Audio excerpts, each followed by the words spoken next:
সুবিধাটা পাচ্ছি, ওনাদের সময় ওই অবস্থা ছিল না। কাজে ওনারা নিজেদের যে জায়গাটা করতে পারছে এবং মানে আমাদেরকে একরকম একটা দিক নির্দেশনা দেখাই গেছে। সো এটা অবশ্যই আমাদের জন্য একটা প্লাস পয়েন্ট। আর নিজেকে আসলে আমি মনে করি আমাদের দেশের ফ্যাশন ছবি কিন্তু বাইরে, মানে আমাদের পাশের যদি কলকাতার কথাটাই ভাবি, ওদের ছবি থেকে কিন্তু আমাদের ছবি অনেক বেটার হচ্ছে।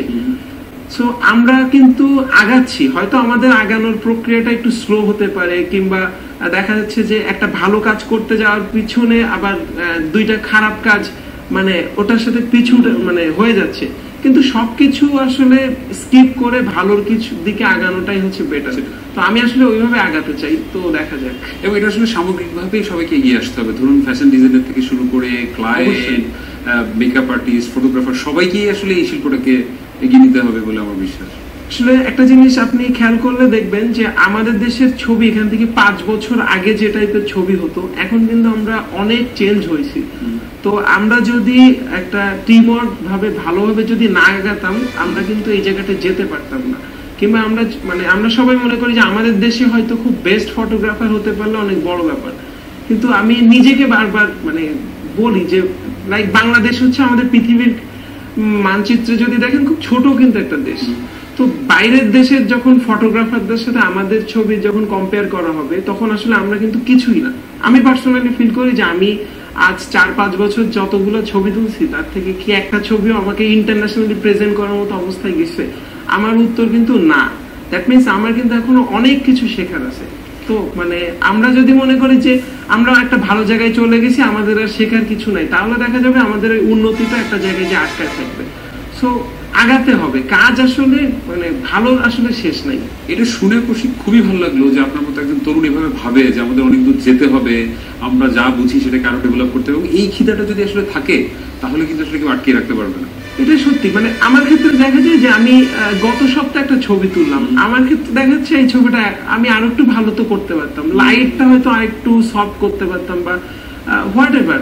দেখা যায় যে মানে আমার প্রিভিয়াস কাজ আমাকে কখনোই ভালো লাগে না, মানে 1-2 সপ্তাহ পরে। এটা আসলে আমার একটা ফ্রাস্ট্রেশন বলতে পারেন কিনা জানি না, বাট আমি সবসময় চেষ্টা করি যে প্রিভিয়াস কাজের থেকে নতুন কাজটা যেন আরেকটু অন্যরকম হয়, আরেকটু বেটার হয়। তো এইটা আসলে যদি আমরা সবাই মোটামুটি চেষ্টা করতে থাকি, দেখবেন যে আলটিমেটলি পুরো ইন্ডাস্ট্রিটা কিন্তু এগিয়ে যাবে। নিঃসন্দেহে আমার কাছে মনে হচ্ছে খুবই ভালো সেন। আর্টিস্টের আসলে খিদাটা মরে গেলেই তো আর্টিস্টের কাজ বন্ধ হয়ে যাবে। আপনি ফটোগ্রাফির পাশাপাশি আবার সিনেমাটোগ্রাফি করেন, সেটা আবার কিভাবে সম্পৃক্ত হলেন বা কেন? আমি বললাম ফার্স্টে যে আমার আসলে ফার্স্ট যখন ক্যামেরাটা কিনি, তখন আসলে আমার প্রধান ইচ্ছাই ছিল যে আমরা কিছু একটা বানাবো। তো বানাবোটা আসলে কি, ওটা ভিজুয়ালে। তো সিনেমাটোগ্রাফি ব্যাপারটা ওইভাবেই মাথায় আসে। যেমন আমাদের একটা সার্কেল ছিল, আমরা ছোটখাটো কিছু শর্ট ফিল্ম বানাইছিলাম। তো এরপরে আসলে সিনেমাটোগ্রাফি ভালোভাবে বলতে গেলে 2012 এর দিকে, তখন আসলে রেদওয়ান রনি বাংলাদেশের খুব ভালো একজন ফিল্ম মেকার, ওনার সাথে বেশ মাঝে মধ্যে আড্ডা হতো, কথা হতো। তো একদিন হঠাৎ রনি ভাই বলল যে আমরা একটা কাজ করব, আমি সামনে একটা সিরিয়াল করতে যাচ্ছি রেডিও চকলেট নামে, দেশ টিভির জন্য। তো ওটা হচ্ছে ওটার জন্য আমরা কিছু প্রোমো বানাবো। তো ঠিক আছে, আমি গেলাম ক্যামেরা নিয়ে। পরের দিন আমাকে বললো যে ক্যামেরাটা ধরো। তো আমি বললাম যে রনি ভাই ক্যামেরাটা ধরবো মানে কি? না তুমি ধরো, আমি তো পারবো না। না তোমার কাজ, আমি আগে কিছু ছোটখাটো কাজ দেখছি, তুমি পারবা ধরো। তো বেসিক্যালি ওখান থেকে আসলে শুরু। মানে আমার প্রথম কাজটা এমন ছিল যে আমি এইভাবে ক্যামেরাটা ধরছি, পিছন দিক থেকে রনি ভাই আমাকে নিয়ে নিজে অপারেট করছে ব্যাপারটা। তো কাজটা ভালোই হলো। এরপরে ওনার থেকে আরো একটা কাজ করলাম। সো এভাবে আসলে সিনেমাটোগ্রাফিটা শুরু। পরবর্তীতে আসলে আমার সিনেমাটোগ্রাফির পিছনে আরেকজনের অবদান খুব বেশি বলবো, তিনি হচ্ছে আদনান আল রাজীব, বিজ্ঞাপন নির্মাতা।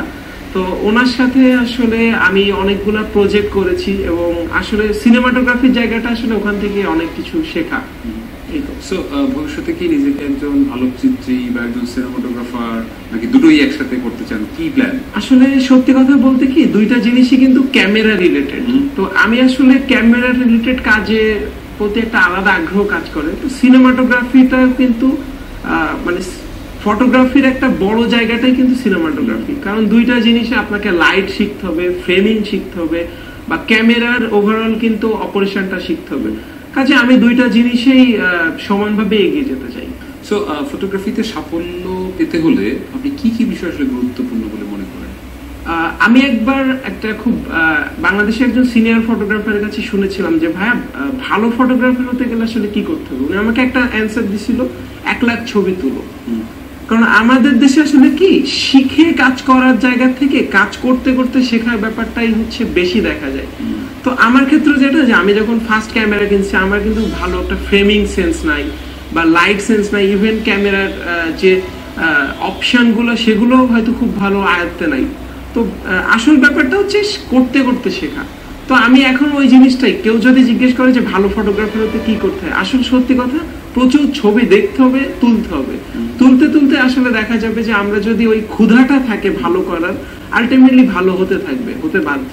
তো আমি আসলে ওইভাবে দেখি যে আসলে কাজ করতে করতে, স্টাডি করতে করতেই আগানো।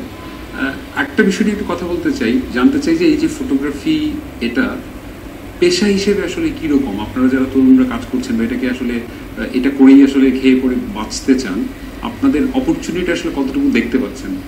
আমি বলবো বাংলাদেশে পূর্বের থেকে কিন্তু এখন ফটোগ্রাফি পেশা হিসেবে নেওয়ার মতো যথেষ্ট জায়গা আছে।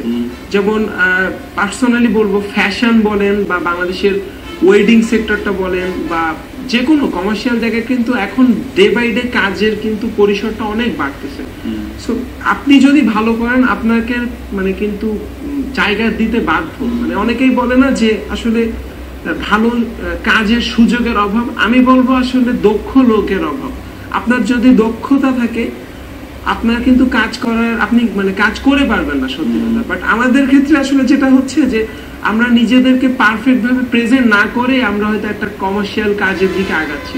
এখন কথা হচ্ছে আপনি যদি নিজেকে পারফেক্ট না করে একটা জায়গায় ইনভলভ হন, ওই জায়গাটা কিন্তু সেকেন্ড টাইমে আপনার কিন্তু জায়গাটা দরজা বন্ধ হয়ে যাচ্ছে। কাজে আমি মনে করি যে সেলফ ডেভেলপমেন্ট ব্যাপারটা যদি কন্টিনিউ থাকে আপনি অবশ্যই এটাকে পেশা হিসেবে নিতে পারেন, এবং আপনার যতদিন ভালো লাগা ব্যাপারটা থাকবে সেখানে আপনার জব স্যাটিসফ্যাকশনটাও থাকবে। আর সামাজিক স্বীকৃতির ব্যাপারটা কিরকম? মানে সমাজ কি এখন 10-15 বছর আগে যেরকম ছিল সেই প্রেক্ষাপটে এখন কিরকম? যেমন ব্যাপারটা কি আসলে এটা সত্যি কথা, আমাদের যখন আগের জেনারেশন বা তার আগের জেনারেশন যে ফটোগ্রাফি আসলে কি, মানে এটা তো কিছুই না। লাইক আমাদের ক্ষেত্রে এখনো দেখা যায় যে এই কিছু ছবি তোলো, মানে ওনাদের সবার ধারণা থাকে যে আসলে একটা ক্যামেরায় যেহেতু ক্লিক করলেই ছবিটা উঠবে। বাট একটা ক্যামেরাটাও যে একটা বড় মানে ফ্যাক্ট, এই জিনিসটা হয়তো তারা যতটা জানতেছে না। But next generation day by day কিন্তু এখন এটা ডেভেলপ করছে। এবং ইনফ্যাক্ট আপনি দেখলে বুঝবেন যে আমরা যখন একটা ওয়েডিং এ যাই বা ফ্যাশনে ছবি তুলতে যাই তখন আগের থেকে এখন একটা ফটোগ্রাফার অনেক রেসপেক্ট পাচ্ছে। বাট হ্যাঁ, এখনো পুরো ব্যাপারটা পুরোপুরি ভাবে আমাদের দেশে ওটা আসলে প্রতিষ্ঠিত হয় নাই। বাট আমি আশাবাদী, কারণ আমাদের generation day by day change হবে। আমরা কিন্তু এখন দেখবেন আমাদের মা বাপ বা দাদা দাদি তারাও কিন্তু ফেসবুকে অ্যাকাউন্ট খুলছে বা তারাও কিন্তু ইউটিউব সার্চ করে ভিডিও দেখছে। এটা কিন্তু 2 বছর আগে ছিল না।